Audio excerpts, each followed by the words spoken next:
오늘 오후에 이재명은 위정조사와 관련해서 결심 공판을 받게 됩니다. 이 자리에서 이재명의 검찰은 징역형을 구형할 것이다, 이런 관측들이 나오고 있습니다. 원래 법정 최고형이 5년형인데 지금 이 5년형을 관련해서 검찰은 이재명의 범죄 혐의를 보면 3년 정도로 나올 것 같다. 법조인들 중에 가장 많은 비율을 차지하는 게 3년형, 이 구형이 한 3년 정도 된다고 합니다. 그러면 보통 구형이 3년쯤 되면 여기에 선고는 절반 정도가 된다고 하니까 1.5년, 1년 반 내지 2년 정도가 선고되지 않을까, 이렇게 보입니다. 또 때에 따라서는 한 5년 정도 구형할 것이다 하는, 검사들이 구형할 것이다 하는 관측도 나오고 있습니다. 그동안 이 위정조사는 너무나 악질적이고 이게 사법 방해하고, 자, 그래서 이게 판사들의 판단을 흐리게 만들었다는 점에서 과거에 이 위정했기 때문에 이재명은 경기도 지사 자리에 갈 수 있다는 점, 그리고 대선 후보가 됐다는 점, 무엇보다도 위정을 했다는 사람이 다 실토를 했습니다. 증거가 나왔습니다. 녹취 파일이 있는 겁니다. 그래서 지금 이런에도 불구하고 지금 이재명의 재판이 관심을 끌고 있는 것은, 그동안 이재명 재판이라고 하면은 뭔가 판사들이 봐주고 이재명 앞에서는 꼼짝 못하는 그런 상황이 많았기 때문입니다. 그래서 지금 이 시간에는 이재명에게 재판을 했다가 봐줬다가 그야말로 5명이 남은 판사들 이름을 한번 확인해 보겠습니다. 지금까지 뭐가 4명이면 되는데 이런 판사들이 계속해서 지금 자기가 잘못 결정한 것과 관련해서 이름이 계속 남아서 아주 가문의 치욕은 물론이고 역사적으로 남는다는 점에서 판사들도 이제는 많이 달라졌을 것이다 하는 겁니다. 맨 처음에 오르는 인물이 바로 권순일입니다. 권순일은 과거에 이재명의 2018년도 말하자면은 선거법 위반 관련해서 그래서 형을 정신병원에 강제로 입원한 것 아니다라고 해가지고 그 주장을 해가지고 선거법 위반으로 걸려들었습니다. 1심에서 이재명은 무죄가 됐습니다. 2심에서 벌금 300만이 됐어요. 그리고 3심에서 대법원에서 이게 파기환송돼서 다시 1심으로 돌아가서 무죄를 확정해버렸습니다. 이때 김만배 중요한 언사가 나옵니다. 1심 판결에서 그때 100억 넘게 130억인가 이렇게 썼다고 합니다. 그래서 판사의 로비를 한다고 130억 정도 썼는데, 근데 2심에서는 CR이 안 먹히더라. 그래서 2심 판사가 그 당시에 이재명의 로비를 봐주지 않았다는 겁니다. 이 1심 판사에서는 판사의 친구가 하고 있는 회사에 돈을 많이 투자를 해주고 지원을 해줬다, 이렇게 유동규식 등을 통해서 지금 들어가고 있는 상황들입니다. 이걸 보면 그 당시에 이재명의 1심 판사도 치욕적인 이름으로 기록될 것 같고, 무엇보다도 이 권순일이가 대법원에서 7대5로 결정하는 데 중요한 역할을 했습니다. 권순일이가 김만배를 만나가지고 재판하기 전후에 8번 만났다고 합니다. 김만배가 그 당시에 대법원에 이발소에 간다, 이렇게 머리 깎으러 간다, 이렇게 해가지고 찾아갔는데 기타 500박스에 뭐가 들고 왔다 하는 겁니다. 그런데 그때 대법원 전원 합의체 13명인데 5대5였을 때 5대5, 그러니까 이 가장 먼저 들어온 사람들로부터 이렇게 자기 의견을 밝힌다고 합니다. 그래가지고 나중에 5대5가 되었습니다. 이제 이 대법원에서. 그런데 그 당시에 권순일이가 이게 무죄 쪽에 파기환송 쪽에 하나 보태니까 6대5가 됐습니다. 그리고 김명수가 그 위에, 물론 대법원장은 다수에 따라간다고 되어 있습니다. 김명수가 거기 6대5에 하나 더 얹음으로써 7대5로 파기환송이 되어버렸습니다. 무죄로. 그러니까 결정적으로 권순일이가 작용을 했고 김명수가 거기 손을 들어준 겁니다. 이런 시스템이 가능하도록 짜놓은 게 바로 김명수고, 거기서 권순일이가 결정적으로 봐줬다 하는 의혹입니다. 그러다 보니까 나중에 권순일이가 김만배의 회사 화천대유의 고문으로 취직해가지고 매달 1,500만 원씩 한 2억 원 정도 받았다, 이렇게 해가지고 지금 이 건과 관련해서 수사를 받고 있는 상황입니다. 그런데 이 건 관련해서도 지금 검찰에 지금 순일이가 재판을 봐줬다, 여기에 대해서 검찰은 수사를 제대로 하지 못하고 있고, 거기 김만배하고 그리고 권순일이가 입을 꼭 다물어버리기 때문에, 그래서 화천대유의 고문 변호사로 그 당시에 변호사 자격이 없이 변론을 해줬다, 변호 조력을 해줬다 해서 변호사법 위반 혐의로 지금 수사를 받고 있는 이런 상황이 되어버렸습니다. 어쨌든 권순일이가 이재명의 생명을 한번 살려줬다. 두 번째가 강규태입니다. 선거법, 지난번에 선거법 징역 2년이 구형되는데 원래 선거법은 6개월 안에 1심이 끝나야 되는데 강규태가 이것을 1년 반 동안 잡고 있다가 올 1월 달에 갑자기 사퇴를 해버렸습니다. 나 사표 쓴다. 그러면서 그때 막 압박이 심했습니다. 왜 빨리 이재명의 선거법을 빨리 하지 않느냐 하니까, 아니 내가 뭐 고을의 원인도 아니고 적인들이 뭐 40여 명이 넘는데 내가 어떻게 다 한단 말이냐. 그러면서 나는 이제 자유다 하고 나왔던 사람이 강규태입니다. 이자가 호남 출신인데다가 그쪽에 굉장히 경도돼 있다는 비판을 받아왔는데, 그래서 강규태가 그만둠으로 해서 다시 뒤에 오는 판사가 이거를 다시 한성진 부장판사, 또 한정진 부장판사가 재판 기록을 다시 봐야 되고, 그렇게 해서 또 쭉쭉 밀려왔습니다. 그 다음에 강규태는 지금 그만두고 서초동에 나가서 변호사 사무실을 개업했다고 하는데 형사사건도 못 맡고 있습니다. 월시 워낙 많은 사람들이 비판을 하고 그 당시에 욕을 먹었기 때문에 민사사건만 맡고 그냥 고기를 숙이고 다니고 있다, 이렇게 알려지고 있습니다. 세 번째로 이재명을 살려준 자가 바로 유창훈입니다. 너무나 잘 알고 있는 유창훈은 지난번에 2023년 9월달에 이재명 사건, 위례, 백현동, 대장동, 성남 FC 원검, 대북 송금, 그리고 위정조사 등등해서 이걸 한꺼번에 영장을 신청하니까 유창훈이 범죄 혐의가 소명이 된다 해놔놓고 야당 대표이기 때문에 공적인 감시 대상이 된다. 굳이 구속할 필요가 없다. 이렇게 해서 영장을 기각해버렸습니다. 그때 이재명은 울먹거리면서 판사님, 제가 이제 이 범죄 혐의가 다 인정되면 한 50년 살 것 같은데 제가 어두운 감옥에서 혼자서 그 수십 명의 검사들을 어떻게 감당하겠습니까? 저에게 방어할 수 있도록 구속은 하지 말아 주십시오. 이렇게 눈물을 걸적이면서 업소를 했다고 합니다. 어쨌든 유창훈이 나중에 이렇게 하노 하니까 강남 사거리에 비롯해서 곳곳에서 유창훈 정치 판사 보고 거기다가 강규태까지, 그러니까 강규태, 권순일, 유창훈 이 이름들이 딱 지금까지 기자회기에 회자되고 있는 것은 바로 이재명을 봐줬다는 겁니다. 거기다가 대표적으로 이런 시스템을 만들어 놓은 김명수까지. 그러니까 지금 이재명은 그동안 권순일이 봐줬고 유창훈이 봐줬고 이제 세 번째로 선거법, 그리고 오늘은 위정조사, 이제 세 번째, 네 번째로 기록되는데 여기에 지금 언급한 검사들, 판사들을 모두가 이재명을 이런저런 이유로 말도 안 되는 이유로 봐주다가 모두가 다 부끄러운 이름을 남기게 되었습니다. 곳곳에서 이들에 대한 비판, 그리고 현수막까지. 그래서 지금 또 재판을 하게 되는 김도연 부장판사, 오늘은 김도연 부장판사가 하게 됩니다. 이 사람이 운동권이라 알려졌지만 그러나 혐의와 관련해서 이미 김도연 부장판사의 손을 떠났다고 봅니다. 물론 판결은 본인이 하겠는데, 그런데 이 혐의와 관련해서 국민들이 다 알고 있습니다. 더 이상의 봐주려고 해도 봐줄 수 없고, 거기다가 두 사람의 배석 판사가 있습니다. 두 사람의 배석 판사 가운데 한 사람은 김앤장 출신이고 또 한 사람은 로스쿨이 아니라 사시 출신입니다. 그러니까 똑같은 지분을 갖고 있기 때문에 부장판사가 마음대로 할 수 있는 시대는 지났다. 그래서 여기서 지금 이재명에 대한 올바른 판단을 하지 않을까. 그리고 지금 지난번에 선거법에서도 한성진 부장판사도 거기도 국제인권법 연구라고 하지만 기본적으로 이 한성진 부장판사는 판결에는 그렇게 굽어 있는 것 아니다. 공정한 판결한다. 이렇게 알려지고 있습니다.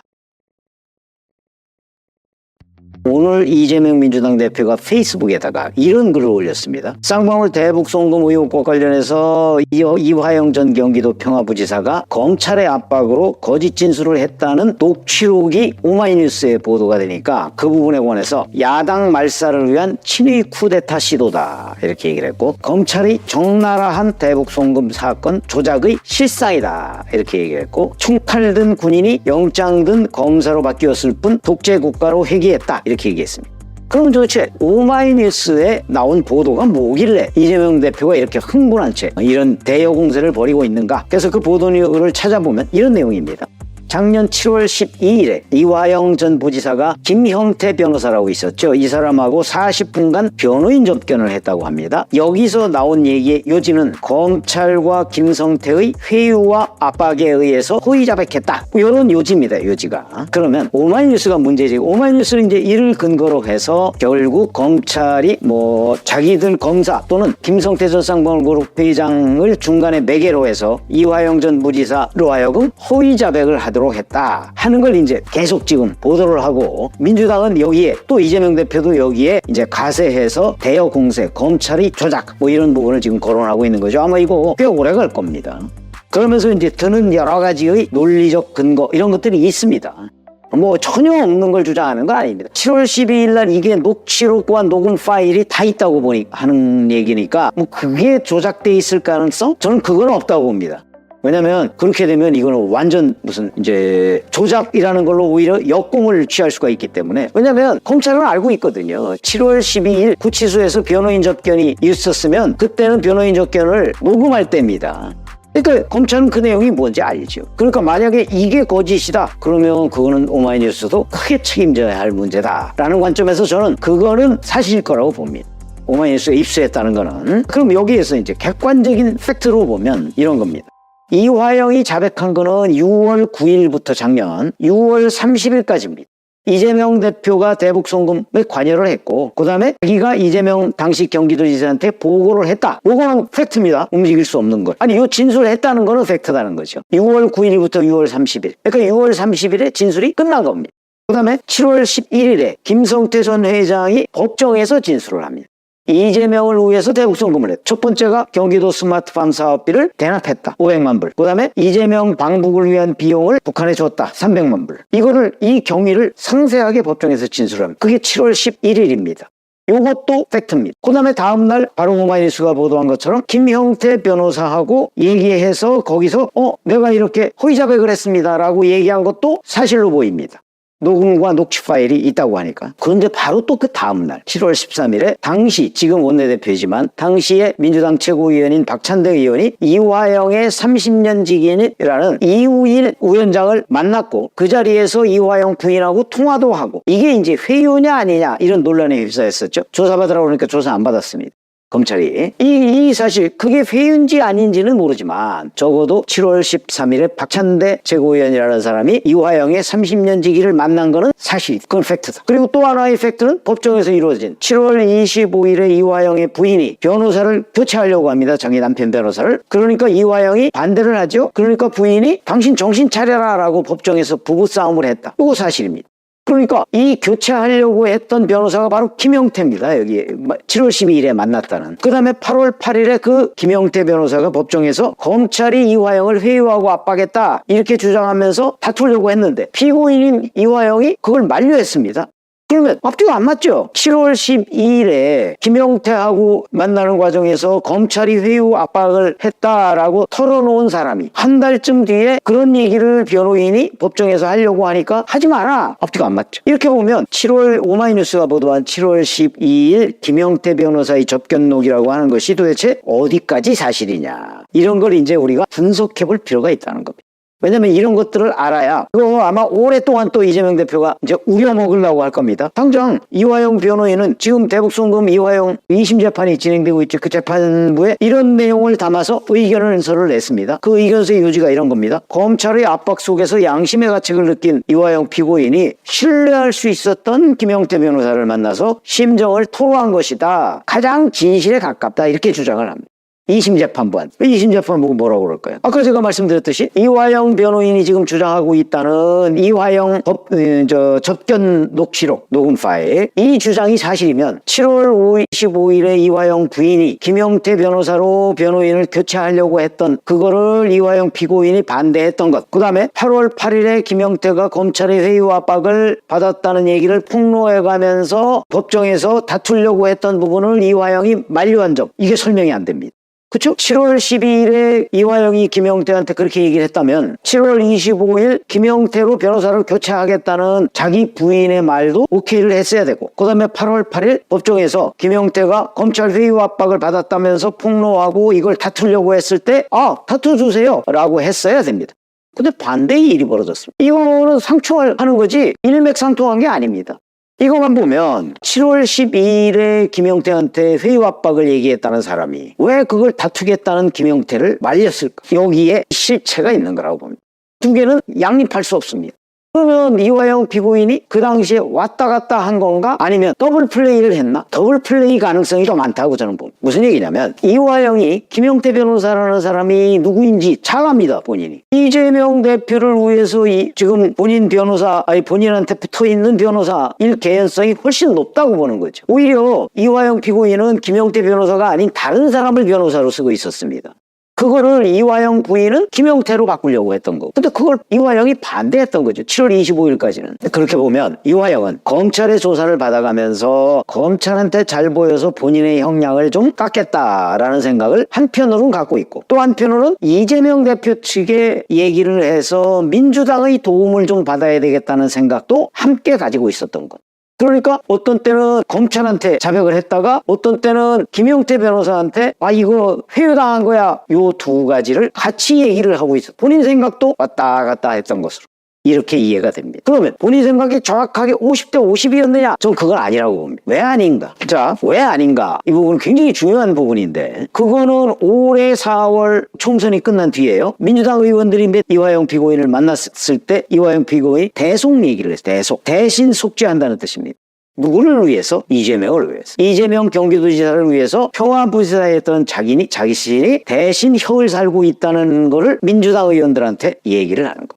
그건 뭘 의미하는 거죠? 자기가 이재명을 위해서 일을 했다. 어떤 거를? 대북송금을. 그걸 얘기하는 거죠. 이거는 어찌 보면 작년 6월에 검찰에 했던 자백하고 오히려 일맥상통합니다. 이런 얘기를 자기네들끼리 있을 때는 올해 4월 말까지 하고 있었다는 얘기죠. 그러면 결국 이화영의 생각은 이 대북송금 죄는 오로지 내가 덮었어야 할 죄가 아니고 이재명이 단죄를 받아야 되는 거를 내가 대신 지금 형을 살고 있는 거다라는 생각을 적어도 올해 4월 말까지는 하고 있었다는 증거가 되는 겁니다. 그러면 지금까지 검찰의 회유 압박이라는 본인이 김용태 변호사를 통해서 했던 얘기는 상당 부분 비중이 낮은 얘기가 되는 거죠. 더블 플레이. 그러나 3분의 2 정도는 자백한 게 맞는 거고 3분의 1 정도는 이재명 측에 사실은 회유 압박이 있었다라고 하는 부분을 어필해서 민주당이 도움을 받고자 하는 지금 상황이 그렇게 됐다고 저는 봅니다. 그러니까 7월 12일에 김용태 변호사를 만났는데 7월 13일에 박찬대 의원이 이화영 피고인의 30년 지기를 만나죠. 이거는 아마도 여기는 이제 제 추측인데 김용태 변호사가 이화영을 만나고 나와서 다 회유 검찰이 회유에 의하든 뭐든 검찰에 다 불었구나 하는 걸 민주당 측이 얘기를 해주니까 민주당이 이재명 대표가 황급하게 박찬대를 보내서 또다시 이 회유를 번복하기 위한 여러 가지 기획을 했던 것 아닌가. 그렇게 봅니다. 그 과정에서 이화영은 이랬다 저랬다. 이쪽 사람 만나면 이쪽 사람이 유리한 얘기, 저쪽 사람 만나면 저쪽 사람의 유리한 얘기를 했던 것. 그걸 한마디로 얘기하면 더블 플레이죠. 그걸 했던 것 아닌가. 그래서 이게 작년 12월 김용태 변호사와의 접견록이라는 것이 결국은 더블 플레이의 한쪽 면이지 이게 이 사건 이화영의 자백 전체 사건을 반영하는 것 아니다. 결국 오마이뉴스가 이 한쪽 면만을 들여다보고 마치 그게 전부인 양 얘기를 하고 있는 건 아닌가.